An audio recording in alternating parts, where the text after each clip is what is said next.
Hi friends, ನಮಸ್ಕಾರ. ಇವತ್ತು ಒಬ್ಬರು ವ್ಯಕ್ತಿನ ಪರಿಚಯ ಮಾಡಿಸ್ಬೇಕು ಅಂದ್ಕೊಂಡು ಬಂದಿದ್ದೀನಿ.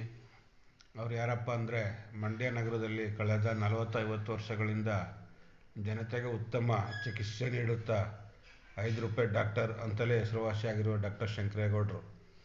ಇಲ್ಲಿ ನೋಡಿ, ಪ್ರತಿ ದಿವಸ 200-500 ಜನದ ಮೇಲೆ ಬಂದು ಚಿಕಿತ್ಸೆ ಪಡ್ಕೊಳ್ತಾರೆ. ಯಾರಿಗೂ ಅವರು ₹5 ಮೇಲೆ ತಗೊಳ್ಳಲ್ಲ ಅನ್ನೋದು ಎಲ್ರಿಗೂ ತಿಳಿದಿರುವಂಥ ಸತ್ಯ. ಇದಕ್ಕೆ ಮೊದಲು ಅವರು ₹2 ತಗೊಳ್ತಿದ್ರು.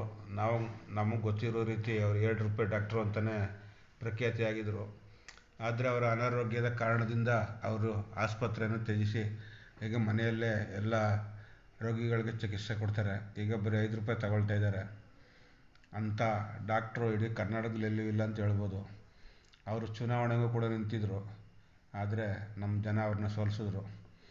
ಇವರ ಅತ್ಯುತ್ತಮ ಸೇವೆಗಾಗಿ ಕೇಂದ್ರ ಸರ್ಕಾರ ಇವರಿಗೆ ಉತ್ತಮ ವೈದ್ಯರು ಅಂತ ಪ್ರಶಸ್ತಿ ಕೊಟ್ಟಿದ್ದಾರೆ. ನೋಡಿ, ಇಲ್ಲಿ ಜನ ಯಾವ ರೀತಿ ಸಾಲುಗಟ್ಟಿ ನಿಂತಿದ್ದಾರೆ ಅಂತ ನೀವೇ ನೋಡ್ಬೋದು. ಮೊದಲು ಗಂಡಸರಿಗೆ ಫಸ್ಟ್ ಲೈನ್ ಮಾಡಿ ನೋಡ್ತಿದ್ರು, ಆ ನಂತರ ಸ್ತ್ರೀಯರಿಗೆ ನೋಡ್ತಿದ್ರು. ಈಗ ಅದನ್ನು ಬೇರೆ ರೀತಿ ಮಾಡಿ ಸಪ್ರೇಟ್ ಮಾಡಿದ್ದಾರೆ. ನೋಡಿ, ಈಗ ಇಲ್ಲಿ ಬರ್ತಾರೆ ನೋಡಿ, ನೀವೇ ನೋಡ್ತೀರಾ. ಇವರೇನೆ ಡಾಕ್ಟರ್ ಶಂಕರೇಗೌಡರು. ಜನನೂ ಭಾಗಿಯಾಗಿದ್ದಾರೆ. ಈ ವಿಡಿಯೋ ನಿಮಗೆ ಇಷ್ಟ ಆದರೆ ದಯಮಾಡಿ ಲೈಕ್ ಮಾಡಿ, ಶೇರ್ ಮಾಡಿ, ಕಮೆಂಟ್ಸ್ ಮಾಡಿ.